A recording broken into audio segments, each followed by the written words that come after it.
Halo teman-teman Manhwa, balik lagi nih bareng kita yang bakalan membahas anime, manga, dan manhwa yang lagi populer dan juga recommended banget buat kalian tonton. Jadi buat kalian para penggemar dunia anime, jangan lupa buat searching terus dan aktifin lonceng notifikasinya ya. Halo teman-teman Manhwa, para kaum ibu user yang otaknya tuh udah ketinggalan tuh di dunia isekai dan para pemburu kaum loli tuh pak. Nah kali ini gue bakal ngebawain salah satu list favorit gue, yaitu anime romance terbaik sepanjang masa menurut gue ya.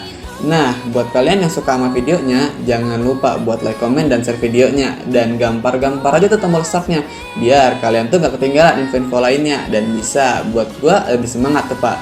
Ya udah, nggak usah banyak bacot, langsung aja kita masuk ke list animenya.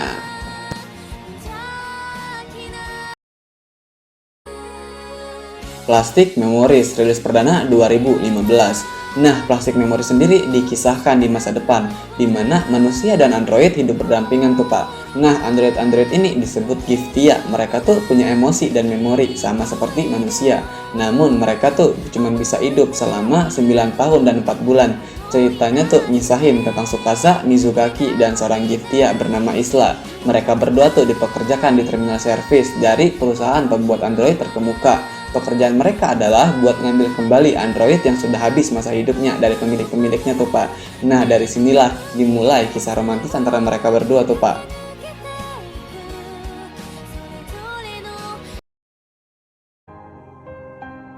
Nakitai Watashi wa Neko rilis perdana 2020. Nah, buat kalian para pecinta anime dan pecinta kucing, rugi banget nih kalau nggak nonton anime satu ini. Anime ini sendiri nyeritain tentang seorang remaja bernama Mio Sasaki yang tertekan karena keluarganya yang broken home. Meski begitu, Mio tuh selalu ceria hingga dijuluki Muge oleh teman-temannya. Di sekolah, Mio tuh menyukai seorang anak laki-laki pecinta kucing bernama Kento Hinode yang sikapnya dingin banget tuh kepadanya. Mio tuh selalu nyembunyiin kesedihannya. Suatu saat bertemu dengan seekor kucing penjual topeng. Dari penjual topeng itulah Mio pun mendapat sebuah topeng kucing yang membuatnya dapat berubah menjadi seekor kucing agar bisa dekat dengan Hinohide tuh pak. Asli, anime romance dengan sedikit bumbu supernatural kayak gini asik banget buat ditonton.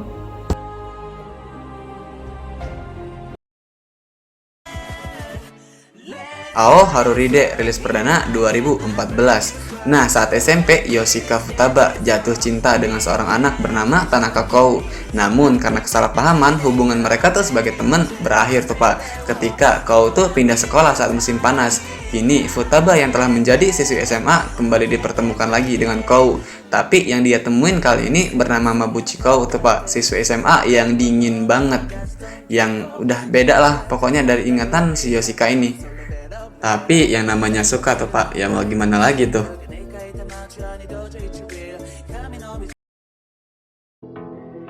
Hello World rilis perdana 2019. Nah, anime ini sendiri nyeritain tentang seorang remaja bernama Naomi Katagaki yang gak punya pendirian. Nah, suatu hari ia tuh bertemu dengan seorang pria yang cuman bisa ia lihat. Pria ini ngaku sebagai Naomi 10 tahun yang akan datang dan ingin mengubah masa lalu buat nyelamatin Rori Ichigyo yang nantinya bakal jadi pacar si Naomi ini pak. Nah, konon Ruri itu nantinya akan tersambar petir pada saat festival kembang api dan menjadi koma. Naomi pun akhirnya setuju buat ngebantu pria ini dan memanggilnya Sensei. Sensei itu memberi kekuatan pada Naomi yang bernama Tangan Tuhan yang bisa ngebuat benda apapun selama strukturnya tuh nggak terlalu rumit. Nah, dengan bantuan Sensei, akhirnya Naomi pun mendapat perhatian Ruri yang mulai jatuh cinta kepada Naomi. Nah, pada malam dimana Ruri yang harusnya koma, Naomi tuh ngecegah hal tersebut terjadi. Namun ternyata karena dunia Naomi adalah dunia yang berbeda, di dalam sebuah sistem buatan pemerintah Jepang, munculnya bot buat berusaha memperbaiki data dengan ngebuat Naomi dan Ruri berada di tempat kecelakaan tuh pak.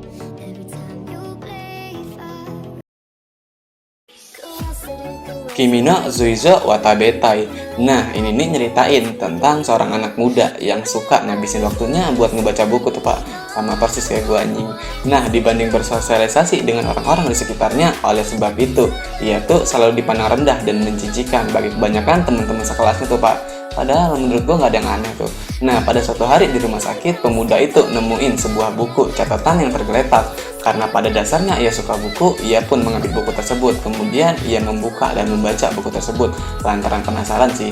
Namun, siapa sangka buku tersebut adalah buku harian milik seseorang yang ngidap penyakit pankreas. Ia tuh adalah Sakura, seorang siswi cantik yang juga merupakan teman sekelas pemuda tersebut. Nah, wanita itu tuh bentar lagi bakal meninggal. Kasihan ya Lutong dapat heroin yang bentar lagi bakal meninggal tuh.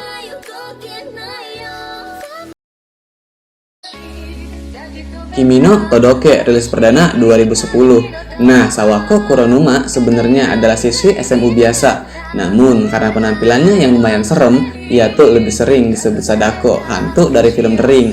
Nah, karena itu semua orang tuh menjauhi dia, kecuali Souta Kazehaya, teman sekelas Kuronuma yang ceria dan ramah. Nah, Kuronuma tuh ngagumin sifat Kazehaya. Nah, berkat masukan dari Kazehaya agar Kuronuma tuh berani ngungkapin pikirannya. Akhirnya, ia pun banyak ngedapetin temen tuh, Pak. Nah, Kuronuma tuh berpikir bahwa semua orang yang didapat karena Kazehaya yang selalu memberinya keberanian. Namun, Kazehaya berpendapat bahwa mereka semua berteman dengan Kuronuma karena mereka tuh tersentuh dengan usaha keras Kuronuma. Tak lama setelah Kuronuma punya temen, terjadi pula banyak konflik tuh, Pak. Ya, biasalah.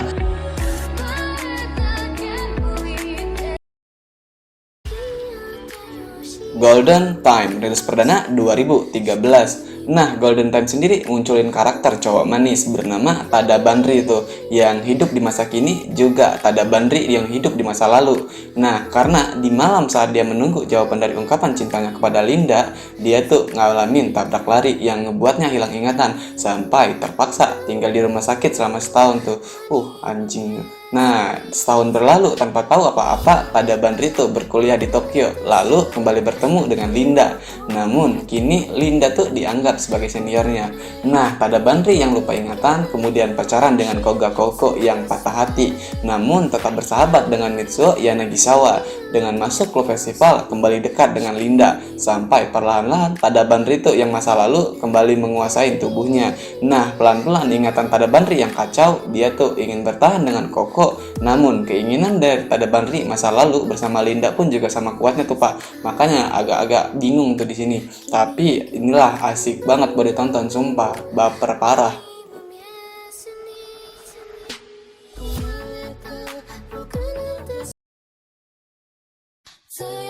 Shigatsu wa Kimi no Uso atau Your Lie in April rilis perdana 2014. Nah, nyeritain tentang seorang pianis berbakat bernama Kose Arima. Kose itu sangat berbakat, sering banget menangin berbagai macam lomba tuh. Hingga pada umurnya yang 11 tahun, Kose itu mutusin buat nggak lagi main piano. Ia tuh ngerasa nggak punya tujuan. Yang biasanya ia main piano karena ibunya, tapi ketika ibunya akan meninggal, ia tuh nggak sengaja bilang, "Orang sepertimu lebih baik mati saja." Anjir, durhaka nih anak. Maka dari itu, ia tuh merasa bersalah dan lebih milih ninggalin bermain piano tuh, Pak. Tapi sebenarnya sih bukan salah Kose juga tuh, karena ibu tuh keras banget. Selama 2 tahun gak main piano, Kose itu bertemu dengan seorang gadis yang main pianika. Permainannya tuh luas banget dan bebas, hingga ngebuat Kose itu terpana. Gadis itu bernama Kaori Miyazono, seorang pemain biola tuh, Pak. Tapi ya itu, Kaori ini umurnya gak panjang lagi tuh.